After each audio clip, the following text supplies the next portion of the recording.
We have a large family, so if I was to write about them all at once, this letter would be 100 pages long. This might be a lot to take in, but just know that we have thought of you, and despite the decade-long distance, we are still your family. We might not be perfect, but we hold the ideal of family very close in our hearts. Every decision we make is weighed upon the impact it could have on the people around us, as well as ourselves. We are stronger together. Your sister, Abby.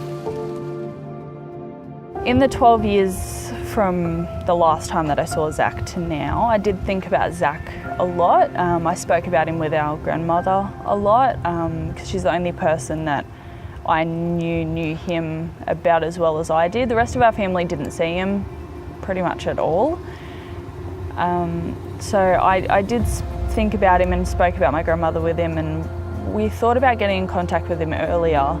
But the only thing is that as the older sibling and as having certain family members in and out of my life as a child, it's a lot to take in. And so I thought when and if he wants to meet myself or any other members of our family, it would be on his terms and it would be his choice, and I would wait till he reached out, which is what I did. And as difficult as that was, I knew it was the right decision. And I don't want to impose on someone's life, so I'm really glad he reached out though. Family in Connection is a program of IFYS foster care that we started nearly 2 years ago as a finding family program. If we need to bring a child and place them into care, we wanted to make sure that we'd actually looked for all the possible family options. But what we discovered over that period of time, that it was more than just a placement with family, it was about connection. Connection to family, to community, to culture. We've had young women who thought they might have been Aboriginal, and we found all of their extended family, and they spent a beautiful afternoon with their cousins and their aunties and their uncles.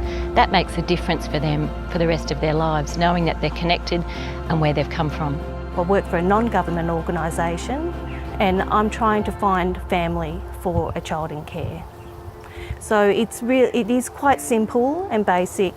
However, it's about just explaining in simple terms what we do.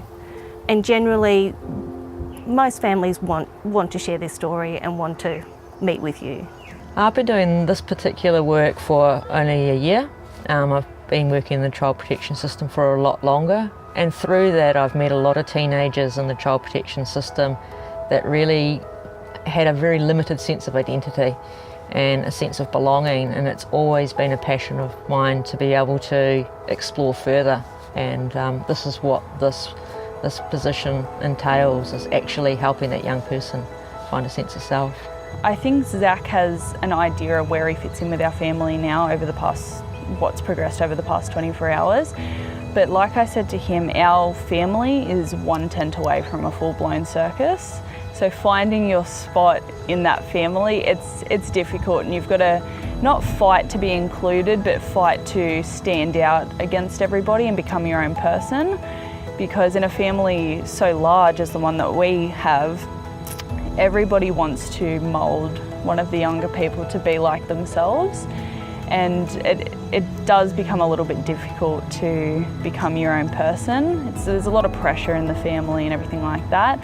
But I think if you go along and he chooses to try and make the right choice in all situations, I think he's going to do fine, and I think that he's really excited about coming from somewhere where there's so much love and so much caring for each other. They're disconnected. They feel like they're alone.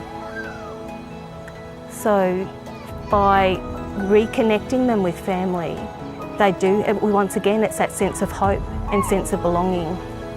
And we all need that, whether we're in child in care or not, we all need that.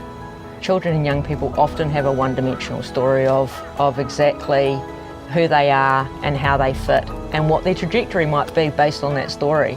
People that grow up in families where the rich history is shared, and you know your aunts and your uncles and your cousins and where your grandfather and great-grandfather and grandmother came from, that creates a bit of a picture of your identity and who you are and how you find your place in this world. And for lots of our young people, they only have that small snapshot of that story. And I look at it a bit like a jigsaw puzzle. You can open that box and you've got one little tapestry that you put together, and that's the immediate story that that young person might have experienced, but together we look through that box and we find all the other pieces of that puzzle, and then we can put that together, and before you know it, you've got a full, rich history of a young person's identity and where they fit and belong. So every case is a little bit different. There's some research, a bit of research goes on in between, beforehand. So that's talking with the people that already have some information about the family, getting some information through the internet and through other sources, through child safety, and then it is actually locating a family member that does hold that knowledge, and that can take a while. And some family members don't want to talk, which we totally respect. But when there are family members that do want to talk and tell their story, and that story is really important for them to share. And time again, I've heard family members just say thank you for having the time to tell the story.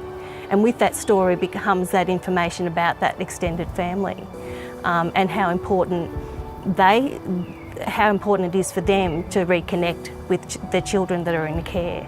So it's just as important for the extended family members as well as the children in care themselves.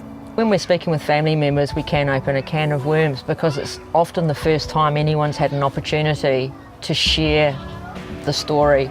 And the story can be generational as well, and with that comes a sense of pride or a sense of shame. All those feelings are real. Many members of families that I've sat with it's been a really emotional experience for both of us when they're sharing those stories. And 9 times out of 10, they have always wondered about this niece, nephew, grandchild, but have never known how to go about reconnecting with that person for whatever reason. Once we have a face-to-face with a family member, I have found market success. When you can sit in front of somebody and listen to their story and their journey, it's a cathartic experience for that person, and many family members have actually said that it's the first time they've spoken about it, and that's been really powerful. I've been a social worker for almost 20 years, and it's probably the most powerful thing that I have done, most powerful work I have ever done. I've worked in the child protection system for 10 to 12 years, foster care, as well as in government in various states. As much as there's many deficits in all systems, this is an essential part of every child's life in care. It's essential that we do this and we maintain this and continue to do this, and we need time to do it. It's time that a lot of child safety officers don't have. They certainly have the capability, they don't have the time.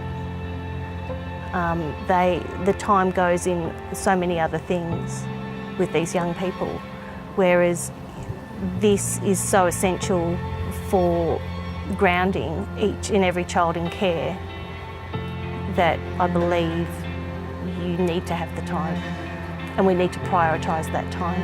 I can only imagine what it would be like if I was to be in that situation and feel isolated and feel like I only had the one story. To be able to connect people together as humans, to create those relationships, to create that hope for the future, to give a young person a sense of identity, that belonging and a place in this world, we all strive for that, and so that's what every young person deserves. I love what I do, and I love it because I do truly believe we all need to know where we come from. Through those journeys, through those stories, it creates who we are. It gives us a world of possibilities and hope, and can change our trajectories. We all want to connect, and that's what we're doing.